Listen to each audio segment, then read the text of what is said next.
रस तत्व ग्रहण कराने लगे। और कथा जब चली तो कथा में फिर सृष्टि विषयक प्रश्न की पूछा कि सृष्टि का निर्माण कैसे हुआ, यह सृष्टि भगवान ने कैसे उस सृष्टि का विस्तार किया। तो ये वह परम ब्रह्म परमात्मा जो विराट पुरुष में है, एक इच्छा हुई उसकी जागृत, एकह बहुश्याम, क्योंकि मैं एक से बहुत हो जाऊं।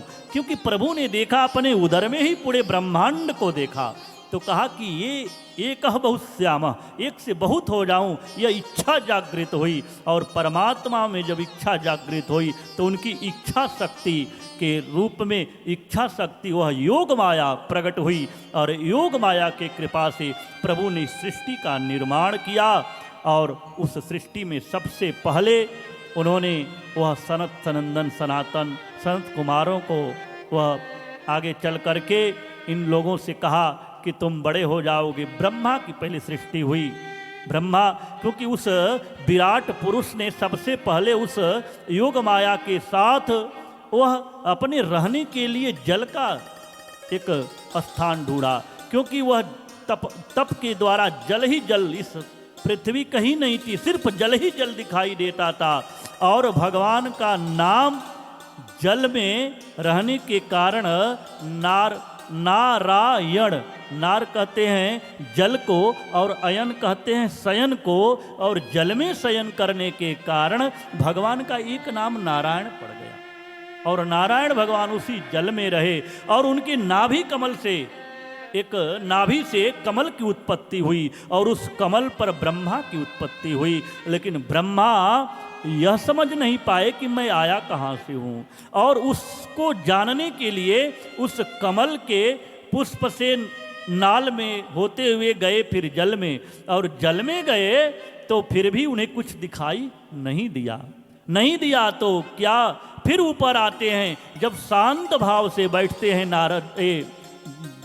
ब्रह्मा जी, तो उन्हें दो शब्द सुनाई दिया, त और प, जो वर्ण अक्षर का 16वां और 21वां अक्षर है, त और प।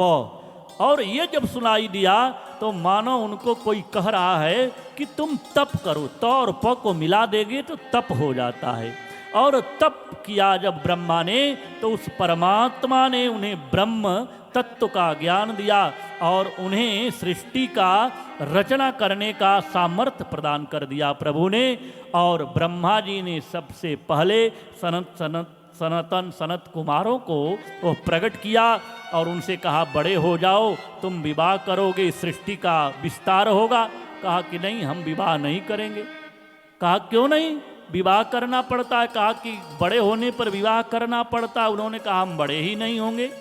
इसलिए उन्होंने जल लिया, अभिमंत्रित किया और कहा कि हम आज के बाद हम बड़े दिखे ही नहीं, चाहे भले ही हमारी उम्र 1000 वर्ष की हो जाए, लेकिन हम दिखने में बड़े नहीं लगेंगे। इसलिए आप देखते होंगे सनातन सनत कुमारों का जी जो फोटो देखते होंगे तो वो बटुक जैसे हैं, छोटे छोटे, उम्र हजारों वर्ष से भी पुरानी है लेकिन छोटे छोटे दिखते हैं। और उसके बाद ब्रह्मा को क्रोध आया और उनके भृगुटी से रुद्रगण का प्रागट्य हुआ। रुद्रगण अब अपने की तरह इस सृष्टि का विस्तार करने लगे। भूत पिचास बैताल। ब्रह्मा ने कहा ऐसी सृष्टि नहीं चाहिए हमें, जाओ व्योम स्थान दे दिया, रुद्राणी पत्नियां दे दिया। फिर प्रभु ने क्या किया कि फिर प्रभु ने जा करके अपने फिर बाद में अपने उस शरीर का त्याग कर दिया, क्योंकि काम वासना जागृत हुई, घृणा हो गया इस शरीर से।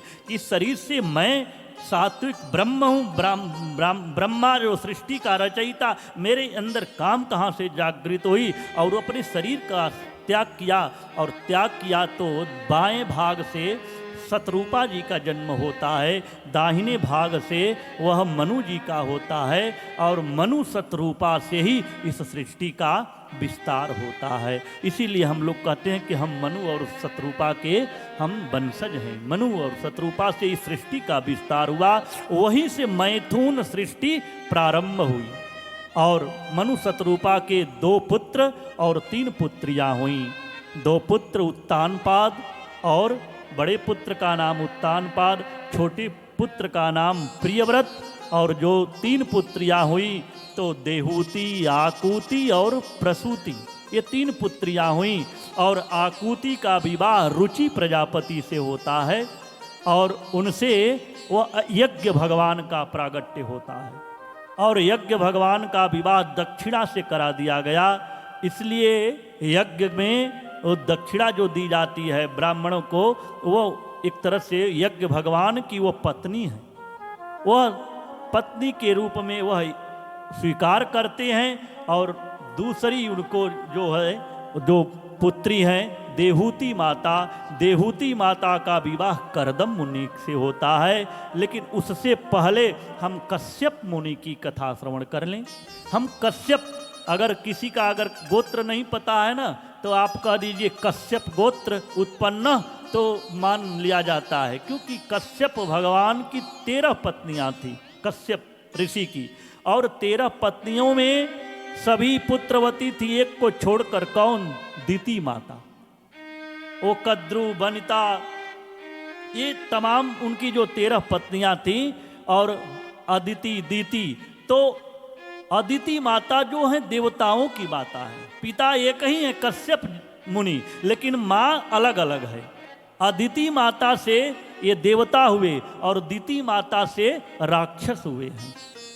तो अदिति माता के पुत्रवती थी और दिति माता जो पुत्रवती नहीं थी, तो उनके मन में ग्लानि रहती थी कि सभी हमारी बहनें पुत्रवती हैं, हम पुत्रवती नहीं हैं। एक दिन संध्या का वेला था, संध्या वेला में कश्यप मुनि अब जा रहे थे संध्या वंदन करने के लिए। उसी समय दिति माता आज उद्वेलित करने लगी। आज काम की भावना से उनके पास गई, मना किया कश्यप मुनि ने कि देवी ये उचित समय नहीं है, क्योंकि संध्या वेला में 4 चीज वर्जित है। कहा तत्वार्यानि कर्माणि, 4 चीज वर्जित है। क्या? संध्यायाम परिवर्जयेत। क्या क्या वर्जित है? कहते हैं आहारम, भोजन नहीं करना चाहिए। संध्या वेला में गोधरी वेला जिसको कहते हैं, भोजन नहीं करना चाहिए। आहारम, मैथुनम, एक काम, ये मैथुन, ये क्रिया नहीं होनी चाहिए। आहारम मैथुनम।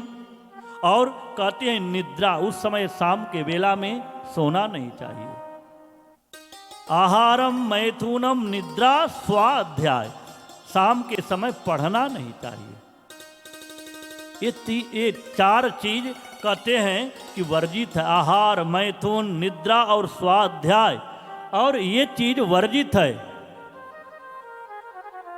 और किसी कारणवश जैसे पंडित जी का छूट गया है, यहाँ पर जो बैठे हैं पढ़ रहे हैं, तो ये थोड़ा उनका अभी जो समय है, जो कथा पीछे हो गई है, तो उसको पूरा कर रहे हैं। ये कुछ विषम परिस्थिति आ गई है, लेकिन अब इनको बंद करना चाहिए, क्योंकि ये पढ़ने का उचित समय नहीं होता है। ये 4 चीज वर्जित है। बच्चों को भी आप, क्योंकि उस समय रुद्रगण घूमते हैं, और रुद्रगण घूमते हैं तो देखते हैं कि किसके घर में ये कर्म हो रहा है, उसको दंडित करते हैं। घर में नहीं होना चाहिए, ये यज्ञशाला है, कोई बात नहीं, लेकिन घर में नहीं होना चाहिए, भोजन नहीं करना चाहिए। पहले के ज़माने में हम लोगों की दादी वादी कहती थी, जब संध्या वेला होता था, कहती थी कि नहीं नहीं भोजन नहीं मिलेगा। और संध्या वेला में 4 चीज वर्जित है, लेकिन दिति माता नहीं मानती है। दिति माता काम की वासना से कश्यप मुनि के पास जाती है, मना किया, नहीं मानती हैं। उन्होंने कहा देवी तुमने बहुत गलत कार्य किया है, और तुम्हें तो पुत्र होंगे और पुत्र 2 होंगे, लेकिन बड़े ही कुकर्मी अधर्मी होंगे। इसीलिए उस शाम के वेला में ऐसा मैथुन क्रिया नहीं होनी चाहिए। आपके पुत्र होंगे बड़े दुष्ट होंगे, अत्याचारी होंगे, और इनके अत्याचार से इनका वध हो जाएगा। और ये सुन करके आज माता दिति माता घबरा गई कि मेरे पुत्र होंगे और उनका वध हो जाएगा, तो ऐसे पुत्र को जन्म देने से क्या फायदा। भगवान ने कहा कि जब जब होई धर्म के हानि, जब जब होई धर्म के हानि, बाढ़ही असुर अधम अभिमानी। बाढ़ही असुर अधम अभिमानी। तब तप धरी प्रभु विविध शरीरा। तब तब धरी प्रभु विविध शरीरा। हरहि कृपा निधि सज्जन पीरा। हरहि कृपा निधि सज्जन पीरा। सज्जन पीरा। कश्यप मुनि ने कहा कि देवी पुत्र तो होंगे, लेकिन ये इतने उदंड होंगे, इतने दुष्ट होंगे कि भगवान को जन्म लेकर के इस पृथ्वी पर आना पड़ेगा और पृथ्वी पर प्रभु आएंगे और इनका वध कर देंगे। जब जब दुष्ट अत्याचारी पापी अहंकारी इस धरा पर उपद्रव किया है, तब तक प्रभु ने अनेक रूप धारण करके इस पृथ्वी पर आए। विप्रधेनु सुर संत हित लिन्न मनुज अवतार। परमात्मा मनुष्य रूप में आता है, राम और कृष्ण के रूप में आते हैं। और यह बात सुन करके माता दिति घबरा गई और अपने उस पुत्र को गर्भ में ही धारण कर लिया। 100 वर्ष तक बाहर ही नहीं निकलने दिया। कहा नहीं, जब मेरे पुत्र आएंगे वध हो जाएगा तो मैं जन्म ही नहीं दूंगी। उनकी सामर्थ्य थी, क्योंकि ऋषि पत्नी थी, सामर्थ्य थी, और कितना ही वर्ष रोक सकती थी अपने गर्भ को। और उस समय हाहाकार मच गया, तीनों लोकों में भूकंप